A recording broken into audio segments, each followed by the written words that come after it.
There are some things in this world that get thrown away before anyone bothers to understand them. A horse, a woman, a life.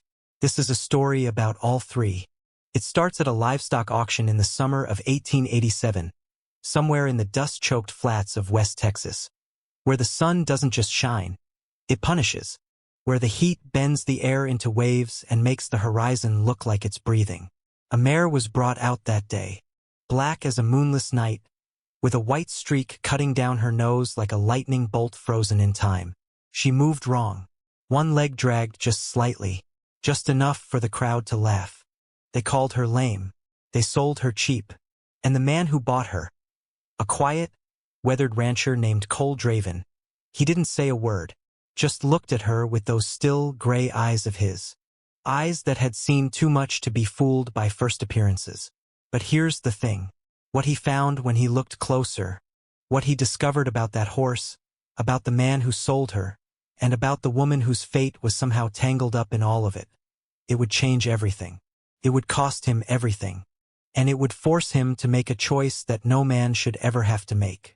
Before we begin, tell me where you watching from. Wherever you are, sending love and respect your way. Now settle in, because this story, this one's going to stay with you. Rimrock Flats wasn't much of a town. It was more like the idea of a town, a collection of sun-bleached buildings that had agreed, somehow, to exist together in one miserable place.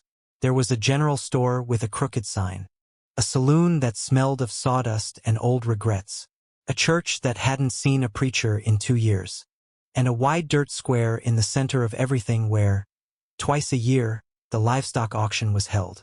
Today, that square was full. Ranchers and cowboys, traders and gamblers, all pressed together in the August heat like cattle themselves, sweat darkening the backs of their shirts, hats pulled low against the white blaze of the sun.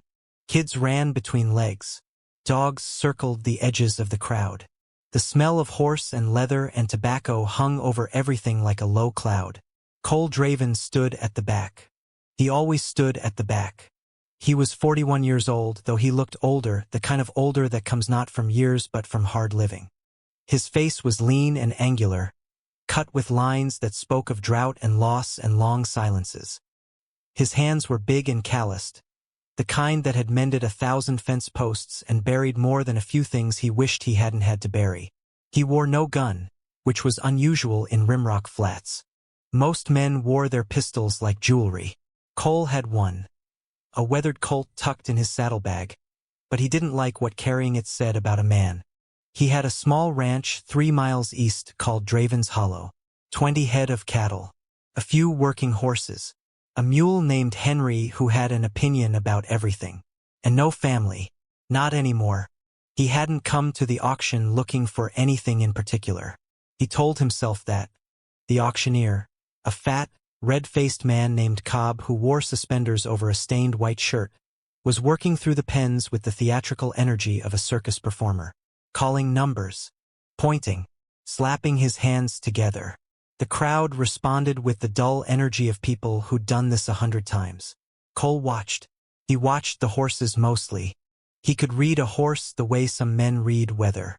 There was a language in the way they stood, the tension in their neck, the position of their ears. He'd learned it slowly over years, and now it was second nature, like breathing. 3 horses passed through the pen without catching his attention. And then she came out. 2 handlers brought her through the gate, and immediately the crowd reacted. Not with admiration, with amusement. A ripple of laughter and low commentary moved through the men. She was black.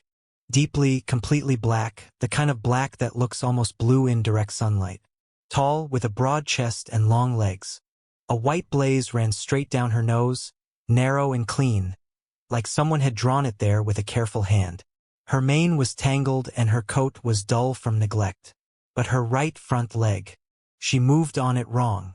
Not badly, not in the way of an animal in serious pain. But there was a compensation in her gait, a slight drag, a hitch in the rhythm that set her apart from what a sound horse should look like. "Lame!" Someone shouted from the crowd. Laughter. Cobb, the auctioneer, nodded with professional resignation. "She's got a bum leg, gentlemen. Not gonna lie to you. Mostly sound otherwise. Big girl. 4 years old.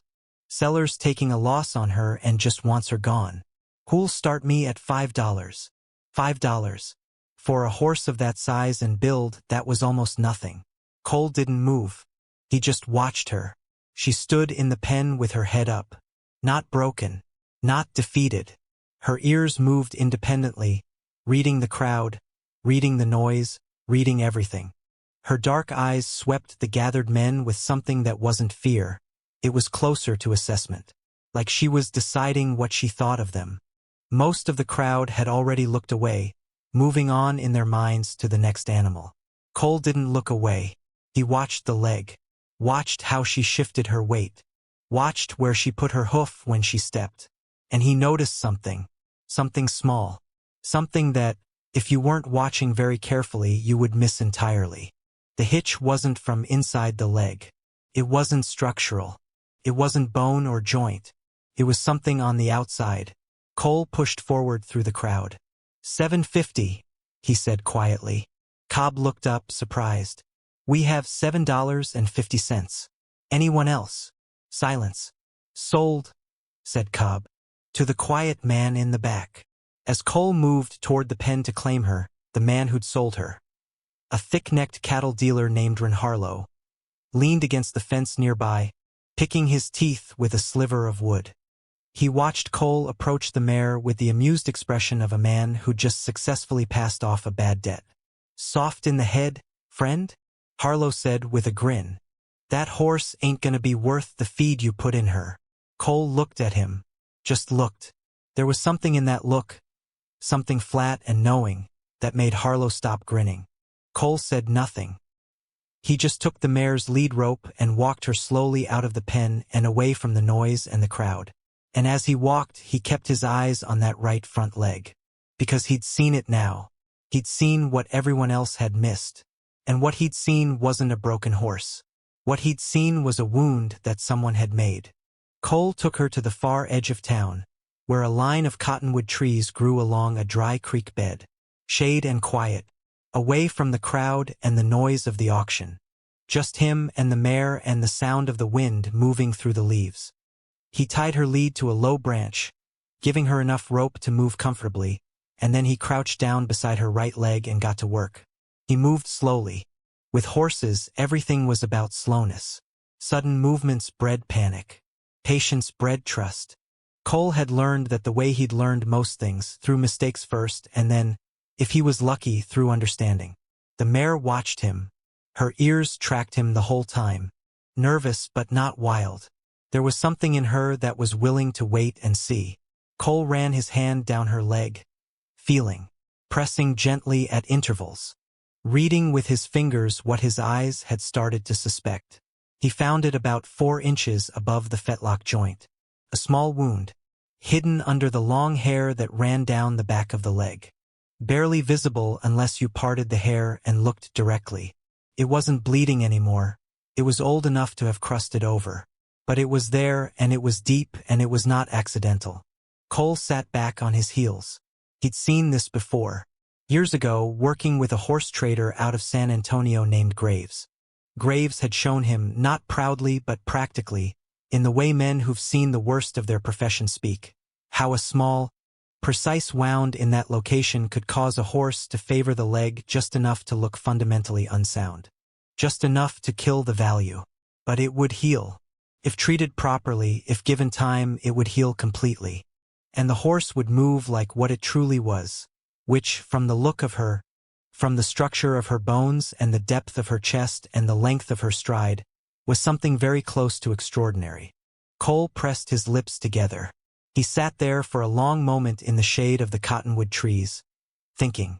Someone had done this deliberately. Someone had taken this animal and damaged her on purpose to drop her price. That meant one of two things. Either the seller, Harlow, had bought her somewhere, damaged her to resell cheap for some reason Cole couldn't yet figure. Or someone had wanted this specific horse to disappear into the world unnoticed. Valued at nothing. Gone. Cole didn't know which yet. But he'd been around long enough to know that when a thing this deliberate happens, there's always a reason. He stood up. looked at the mare's face. She looked back at him. "All right," he said quietly. "Let's get you home." He stopped at the general store before leaving town. Bought iodine, clean cloth, a jar of drawing salve, and some proper grain. The mare was thin under that dull coat, thinner than she should be. The storekeeper, an old man named Abe Tilson, watched Cole load his purchases with the mild curiosity of a man who'd seen everything and was still, somehow, occasionally surprised. "Heard you bought that lame horse at auction," Abe said. "She's not lame," Cole said. Abe tilted his head. "Harlow said she—" "I know what Harlow said." Cole paid his money and gathered his things. "Harlow's wrong." He was almost out the door when Abe said, quietly, "Be careful with that one, Cole." Cole stopped. "The horse?" he asked. Abe paused, seemed to be weighing something. "Harlow," he said finally. "He ain't what he looks like. Never has been." Cole stood in the doorway for a moment. The heat outside pressed against him like a wall. "Nobody is," Cole said. And he walked out. The ride back to Draven's Hollow took an hour. Cole rode his gray gelding, a steady, reliable animal named Smoke, and led the black mare on a long rope so she could set her own pace. She moved behind him at a careful walk, and Cole kept glancing back at her. She was watching everything: the flat land, the scrub brush, the distant red line of the mesas on the horizon, taking it all in with those dark, alert eyes. Near the ranch, as they crossed the last rise and the buildings came into view, the small house, the barn, the corral with its weathered fence posts, the mare suddenly stopped. Cole turned. She had her head up, ears forward, looking at something to the south. Cole followed her gaze. Nothing there. Just open land and the long shadows of late afternoon. But she held that focused, rigid attention for a full 10 seconds. Cole watched the south too. Still nothing. Then she relaxed, shook her head, moved forward. Cole kept his eyes south for another moment. Then he clicked to Smoke and rode on. But something had shifted in his chest. Something quiet and cold. The kind of feeling that doesn't have a name yet. The kind that shows up just before things get complicated. She appeared 3 days later. Cole was mending fence on the north pasture, working alone in the early morning light while the air still held a remnant of night coolness. The post-hole digger was sunk in the dry earth and he was tamping down the base of a new corner post when he heard something. Not much, just the sound of dragging. He turned. A woman was walking up the road toward the ranch. Or trying to. She was moving the way a person moves when moving itself is the only thing left. Not fast, not steady, but forward. One foot, then the other. Her dress was torn at the hem and gray with trail dust. She was holding one arm against her side in the way people hold things that hurt. Her hair was loose and dark and hanging in front of her face. Cole set down his tools and walked toward her. She saw him and stopped. For a moment, neither of them moved. She was young, mid-20s maybe. Her face, when she pushed the hair back, was striking. Strong-boned and dark-eyed. She'd been beautiful, and she was still beautiful, even under the exhaustion and the dirt and the shadow of something terrible that was sitting in her expression like a stone. "I need water," she said. Her voice was steady, not pleading, just stating a fact. "Come on," Cole said. He brought her to the house, gave her water, then more water, set bread and salt beef on the table and watched her eat with the careful restraint of someone who knows not to eat too fast when they've been without. She was controlled. Even now, even like this. When she was done, she sat with her hands flat on the table and looked at him. "You're Draven," she said. "I am," Cole said. "And you are." A pause. Something moved behind her eyes. "Mara," she said. "Mara Voss." "All right, Mara Voss. What happened to you?" She didn't answer right away. She looked at the wall, then at the window, then at the table. Like she was thinking through exactly how much to say and exactly how to say it. "I ran," she said finally. "From a man named Harlow." Cole's hands, wrapped around his coffee cup, went still. "Ren Harlow," he said. It wasn't a question, but she nodded anyway. "He had me working at his property," she said. "Cooking and cleaning and—" She stopped. "Other things." I was told I was paid work. I was not paid work. She said it simply, without drama. But the weight in those words was enormous. Cole looked at her arm, the way she was holding it. You're hurt, he said. My ribs. I think 2 of them. She said it the same way. Matter of fact. I fell trying to get through his fence. Cole stood. There's a room at the back. You can. There's something else, she said. He stopped. The horse, she said. The black mare. I saw it at the auction. I saw you buy it. Cole turned fully around. That horse belonged to someone, she said. Before Harlow. The man he got her from, he didn't sell her willingly. And that man has people looking for her. Looking for a horse, Cole said slowly. Not just the horse. Mara's dark eyes held his. What the horse is carrying. Silence filled the kitchen. Outside, the wind moved across the dry grass with a low hiss. Cole could hear the mare in the corral, the sound of her moving, the soft strike of hooves on packed earth. You're going to need to explain that, he said. I will, said Mara. But you need to understand, when I tell you, it changes things. For you. For your ranch. For everything you've got out here. Cole sat back down. He looked at this woman. This stranger who'd walked out of the desert carrying 2 broken ribs and a story he hadn't asked for. Tell me, he said. And she did. The story she told took the better part of an hour. Cole listened without interrupting. He'd learned a long time ago that interrupting a person's telling of a hard thing was a kind of theft. So he sat and he drank his coffee and he let Maravas lay it out. A man named Del Padre had owned the black mare. Padre was not a rancher. He was a courier, one of those quiet, invisible men who moved things between people who needed things moved without anyone knowing. Documents, mostly. Sometimes money. He operated out of a small settlement east of the Pecos River. Known to people who needed to know it and unknown to everyone else. 6 months ago, Padre had been hired to carry something specific. A set of documents, land grant papers, original and irreplaceable, that proved legal ownership of nearly 12,000 acres of territory in the Rio Bravo corridor. Territory that the railroad was now buying up at extraordinary prices. Territory that, if those papers surfaced in the right court with the right signatures, would pull the land out from under at least 3 powerful men who currently believed they owned it free and clear. Padre had hidden the documents. Not in a saddlebag. Not in his clothing. Not anywhere a man searching him would think to look. He'd sewn them into the lining of the black mare's saddle pad. A thick, stiff piece of equipment that sat between saddle and horse. He'd done it cleanly, skillfully, and then he'd ridden east to make the delivery. He never made it. Harlow had found him. Cole didn't ask how. That part of the story had spaces in it. Places where Mara's voice went quieter and her eyes went somewhere far away. He understood. She'd seen it or heard it or known it from the inside in a way that left marks. Padre was gone. Harlow had taken the horse. Taken everything. Torn through Padre's belongings looking for the documents and found nothing.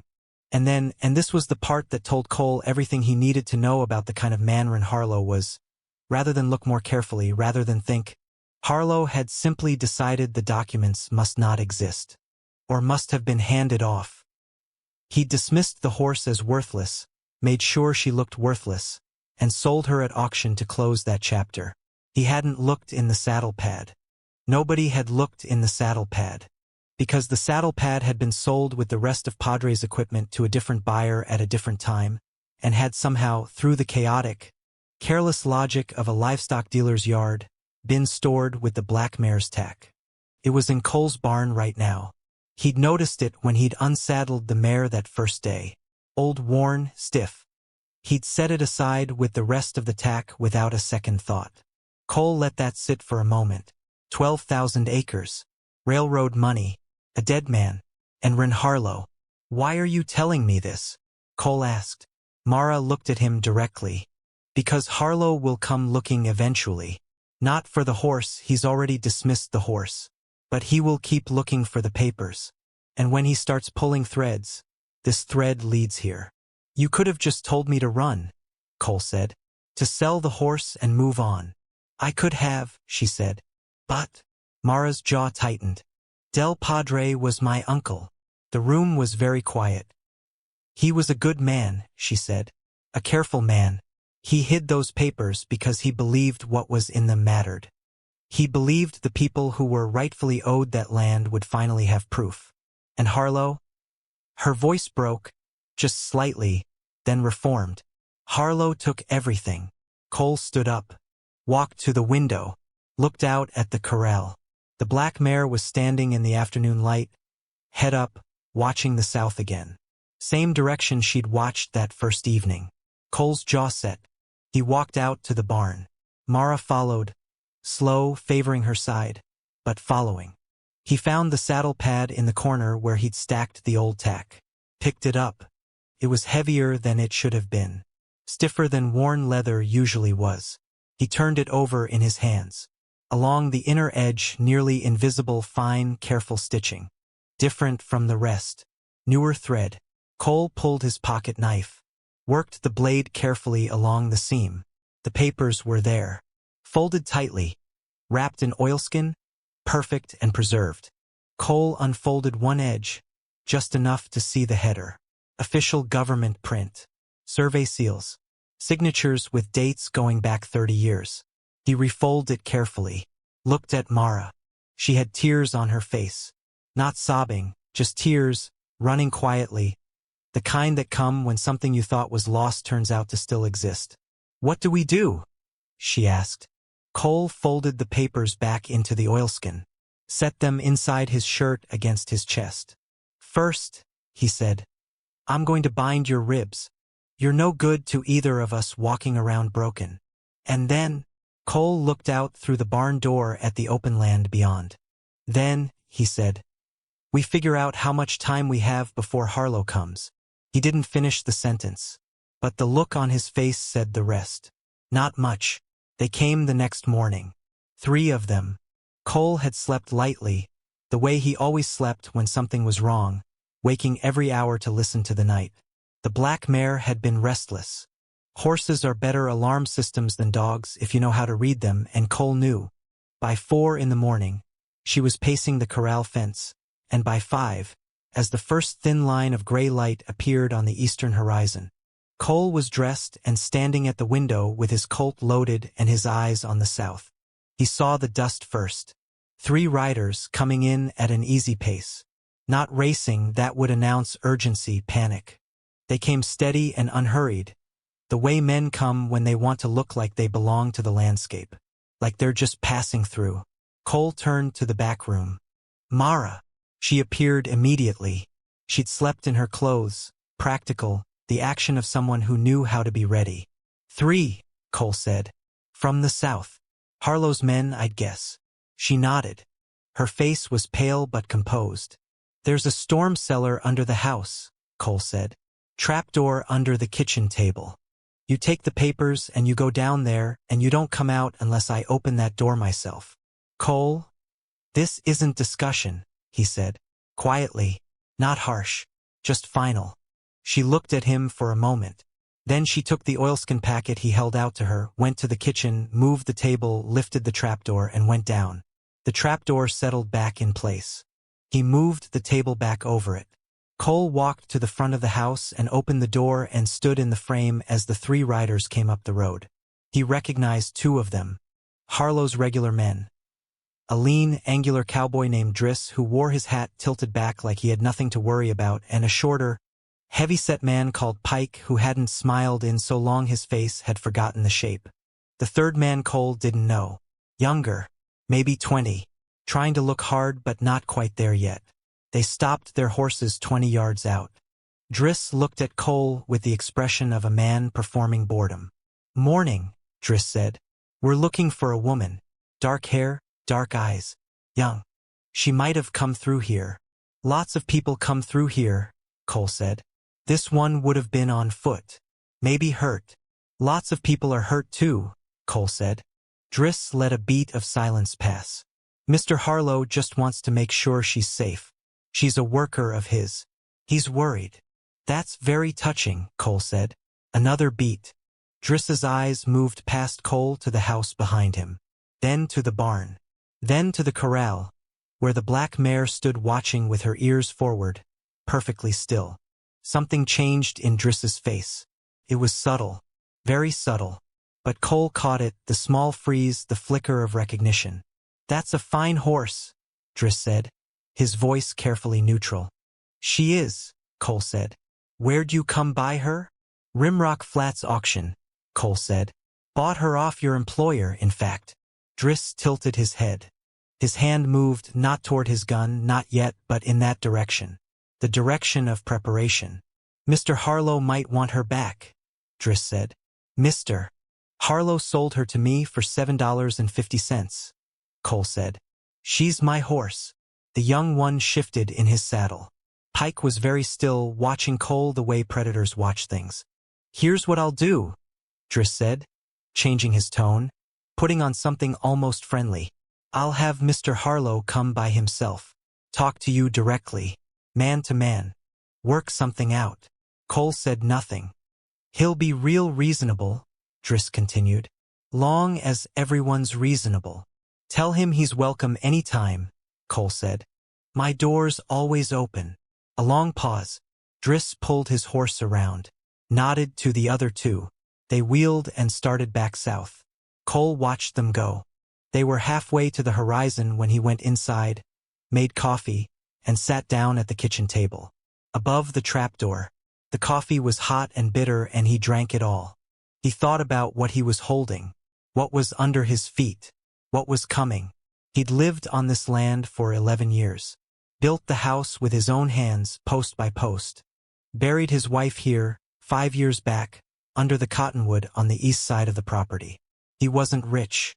He wasn't powerful.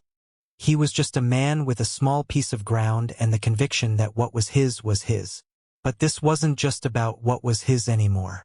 This was about a dead man's truth.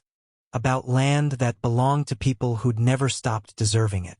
About a woman with 2 broken ribs who'd walked through the desert because she believed some things were worth walking through deserts for. Cole set down his cup, knocked twice on the floor, a pause, then 2 knocks back. "They're gone," he said. "For now."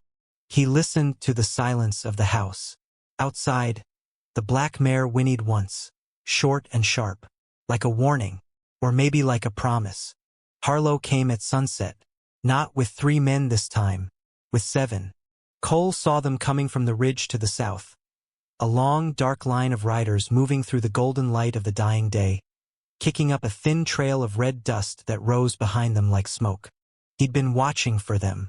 All afternoon, he'd been making quiet preparations, moving things, setting things in order. Mara had refused to go back in the cellar. "I've been hiding long enough," she'd said, and there was something in her voice that closed the conversation. Cole had given her his spare revolver and told her to stay near the barn. The riders came into the yard and stopped. Harlow was at the front. Cole had seen him at the auction, the thick neck, the flat, square face, the small pale eyes that were somehow both stupid and dangerous, which was the worst combination. He rode a big roan horse and wore a decent suit under his trail coat, the kind of man who wanted you to know he was more than a rancher. Cole stood in front of his house with the colt on his hip. Harlow looked at him, looked at the house, looked at the barn, where the black mare stood watching from her corral.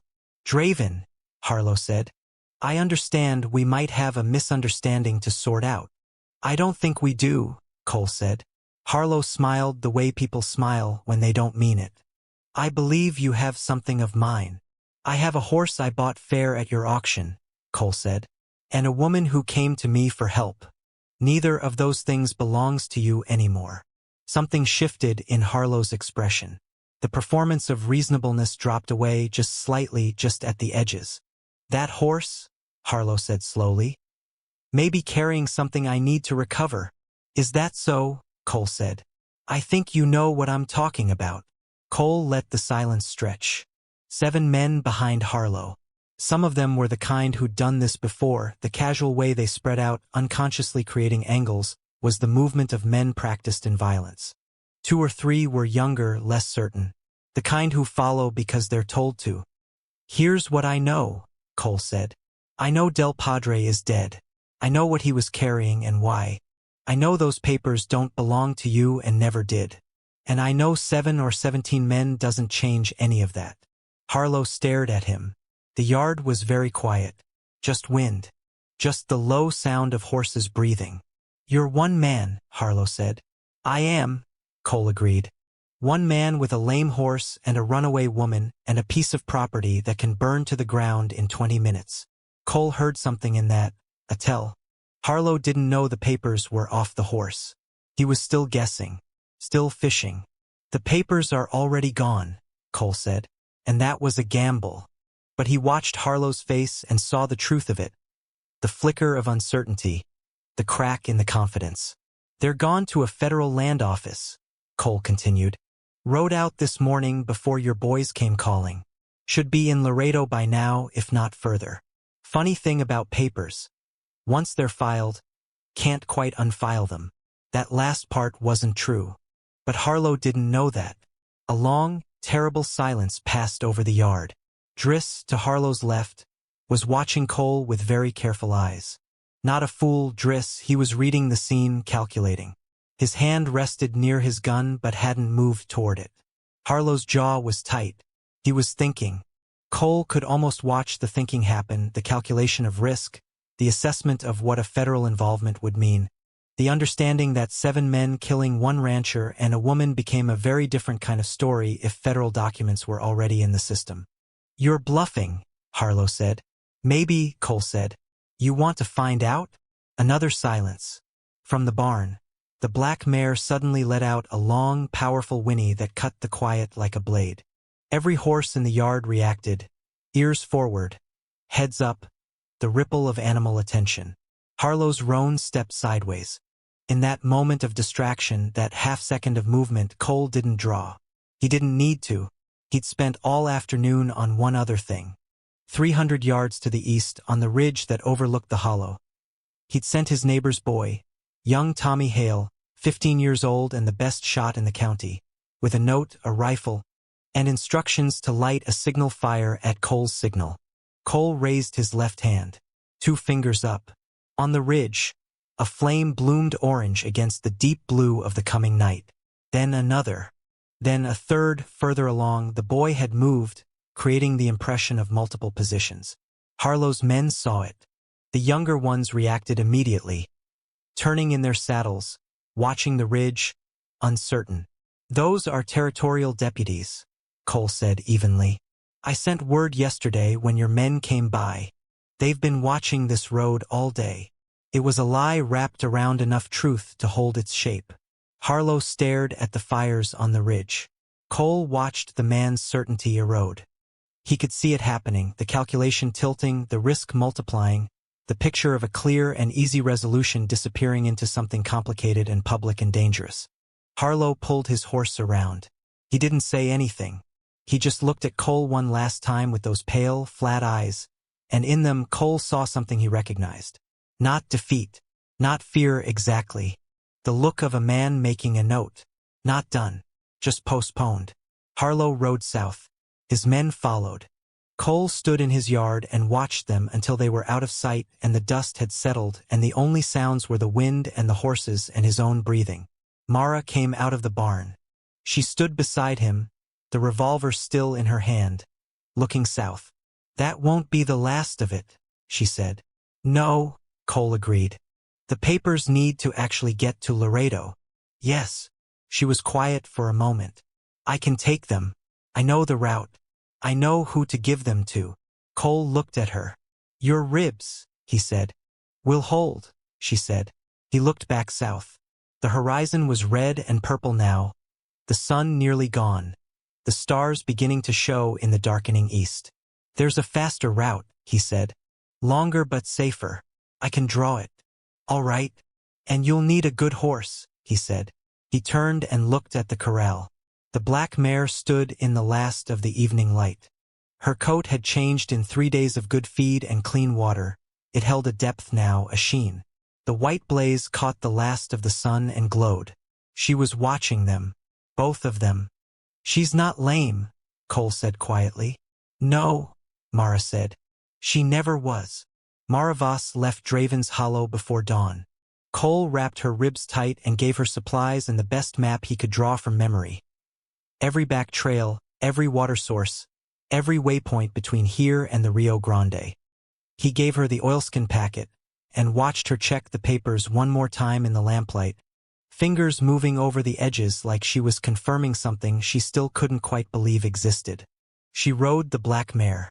Cole stood at the gate of his ranch and watched them go. The mare moved like nothing was wrong, like nothing had ever been wrong. Her stride was long and clean and powerful, eating the ground in that easy way of animals born to run, once given the chance to actually run. They disappeared into the dark. Cole went back inside, made coffee, sat at the table. The ranch was quiet around him in the way it was always quiet, which is to say, not truly quiet at all, but full of the small sounds of a living place. Wind against the walls. Henry the mule making his opinions known in the barn. The tick of the cooling lamp. He sat there for a long time. He thought about Del Padre, whom he'd never met, who had died carrying something true. The way some men do, quietly, without ceremony, without anyone outside their own small circle knowing what they held or what it cost them. He thought about Harlow, about the note in those pale eyes, about the certainty that this wasn't finished. He thought about 12,000 acres of land and the people who were owed it, somewhere, people who had names he didn't know and stories he'd never hear, who would receive a legal document from a courier they'd never meet and maybe never understand the journey it had taken to reach them. He thought about a horse that everyone had called lame. How easy it was to look at something and see only what you expected to see. How much the world conspires to make you trust first impressions, to trust what the crowd says, to move on before you've truly looked. How much is missed? How much is thrown away? Cole drained his coffee cup, set it down on the table, stood up. Outside, the sun was starting. He had fences to mend, cattle to move, a corral that had one less horse in it than it had last night, and that absence felt both right and heavy in the way that absences do when they're chosen rather than taken. He walked out into the early light. The land was still and red and vast, the way West Texas always was, indifferent and beautiful and absolutely without mercy, asking nothing from you except that you be honest about what you could bear and what you couldn't. Cole Draven could bear quite a lot. He'd been doing it a long time. He picked up his tools and went to work. Miles to the south, on a back trail winding through red rock and scrub cedar, a black mare ran with her head up and her white blaze cutting the dark like a torch. And she wasn't lame. She never had been. Sometimes the most valuable things in this world are the ones someone tried very hard to make you overlook. What would you have done, in Cole's place, when the whole crowd had already walked away? If the story moved something in you, drop a comment below. We read every single one. And if you want more stories like this, you know what to do.